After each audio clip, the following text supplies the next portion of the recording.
de mes enfants qui était avec moi dans cette église, ça fait plusieurs années. Je l'ai rencontré, il avait un cathéter ici au cou. Il avait maigri. J'ai dit, mais qu'est-ce qui t'arrive? Il me dit, il est tombé malade et on lui a dit que bon, son sang est sale. Il a une insuffisance rénale.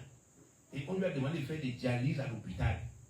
Je lui ai dit, mon fils, donc tu as déjà oublié que tout est d'abord spirituel. Viens d'abord à la maison, viens.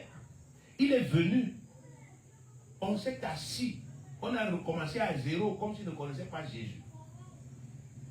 Le Seigneur a commencé par lui dire, le jour où tu as décidé de sortir de ma maison, la nature a horreur du vide. Comme tu es sorti de ma maison là, tu es rentré dans le monde, mais tu es rentré dans le monde avec un signe. Avec un quoi? Un signe. Le signe des enfants de qui? De Dieu. Le diable t'a vu là-bas. Il a dit, mais toi tu reviens faire quoi? Où? Ici. Il t'a frappé. Tu as eu des problèmes. Tu es réparti au village. Où? Au village. Que vraiment il faut qu'on me lave. Il faut qu'on travaille chez moi parce que ma vie ne donne pas. C'est là-bas qu'on est parti te frapper. 2024, tu ne vas pas voir. On est en décembre. Amen. Amen. Je lui ai dit, Pâques. C'est Pâques qui va te sauver. Confesse ton péché. Demande pardon à Dieu au nom de Jésus. On a prié, bien aimé. Il a fait 8 séances de dialyse. Combien? Vous connaissez ce qu'on appelle la dialyse, non? 8 séances. Ici, à l'hôpital, ça n'a rien donné. On a prié ici. Je lui ai dit que tu croyais, il dit oui. Il dit, mais enlève ça. On va le dire à l'hôpital qu'ils enlèvent ça. Il est parti. Il leur a dit à l'hôpital, écoutez, enlevez-moi l'histoire si je suis guéri au nom de qui? De Jésus. Ils lui ont dit que si tu meurs, ça ne nous regarde pas. Signe les papiers. Il a dit, apportez le papier. Je fais comment? Je signe. Il a signé. Il est vivant. Amen. Amen. Amen. Il est vivant. Ce n'est pas le film, c'est la réalité. Il est vivant. Amen. Parce que Jésus est venu pour nous donner une seconde quoi? Chance. Il est venu nous libérer. Il est venu nous donner une seconde chance. Comme vous êtes venus là, ne venez pas me regarder. Ce n'est pas moi qui vais vous délivrer. Je vous ai dit pour ceux qui étaient là depuis le début que chacun d'entre nous a son problème ici. Amen. Vous avez pour vous, j'ai pour qui? J'ai pour moi. Nous tous, on regarde à qui? À Jésus. Certes, je vais prier pour toi. Amen. Mais tu dois savoir que celui qui va te délivrer s'appelle comment?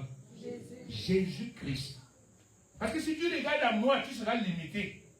Il faut regarder à Jésus, le Fils de Dieu. La Bible dit qu'il a tout pouvoir dans les cieux et sur quoi? Sur la terre. Matthieu 28, 18. Il lui-même l'a dit, tout pouvoir m'a été donné dans les cieux et sur quoi?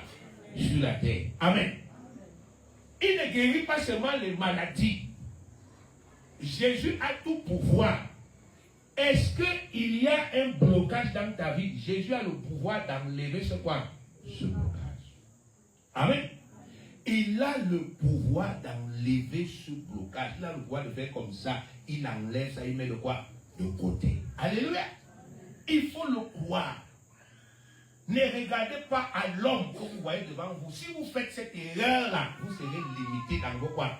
Dans vos têtes. Et regardez à celui qui n'est pas limité. Ne regardez pas aussi à vos problèmes. Amen.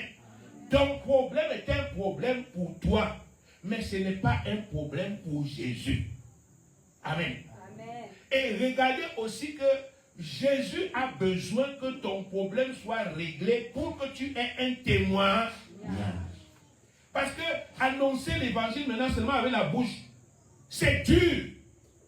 Mais avec les témoignages, ça marche. Alléluia. Amen. Donc chacun d'entre nous est un évangéliste en puissance. Il suffit seulement qu'il croit. Amen. Amen. Il suffit qu'il croit. Si je crois aujourd'hui, Dieu me bénit, mais moi je témoigne demain. Amen. Amen. Je témoigne comment? Demain, même sur les réseaux sociaux, que regardez, Jésus a fait telle chose. Quand j'ai commencé le séminaire, voilà mon besoin, moi-même l'homme de Dieu, voilà le besoin que j'avais dans mon quoi, dans mon cœur. Jésus m'a exaucé. C'est un témoignage, non? Bien sûr. Donc, Dieu a intérêt à ce que chacun de nous soit complet. Alléluia. Mais pour cela, il faut que nous comprenions la parole de Dieu. Amen. C'est quoi la Pâque? Parce que on vous a trop parlé, le séminaire sur la Pâque, le séminaire sur la Pâque. Pâque, c'est quoi? C'est ce que je vais vous expliquer ici. Amen. Écoute bien. Les religions nous ont enseigné que Pâques, c'est la résurrection de Jésus. Vous comprenez? Pendant des années, on est allé à l'église. Et le dimanche de Pâques, on est toujours parti à l'église. Et puis, on a fait une messe. Et la messe là, on a dit que c'est la messe pour la résurrection de qui? De Jésus. On était en train de fêter Pâques. Amen. C'est ce qu'on nous a appris depuis des années. Et nous tous, on a cru en ça. On a toujours pratiqué ça. Amen. On a dit que c'est la résurrection. Mais la question que nous, on ne s'est jamais posée, c'est pourquoi est-ce que la date de la résurrection de Jésus la change toutes les années? Amen. Mais je vous pose une question. Est-ce que la date anniversaire d'un événement doit changer? Je suis né le 8 mai 1972. Cette date ne peut jamais changer. Mais son jour peut quoi? Ça peut changer. Parce qu'il y a les fluctuations du calendrier. Mais une chose que nous remarquons avec la fête des Pâques, c'est que sa date n'est jamais fixe. Amen. Elle n'est jamais fixe. Attendez, je vais vous donner quelques dates pour que vous voyez un peu. Amen.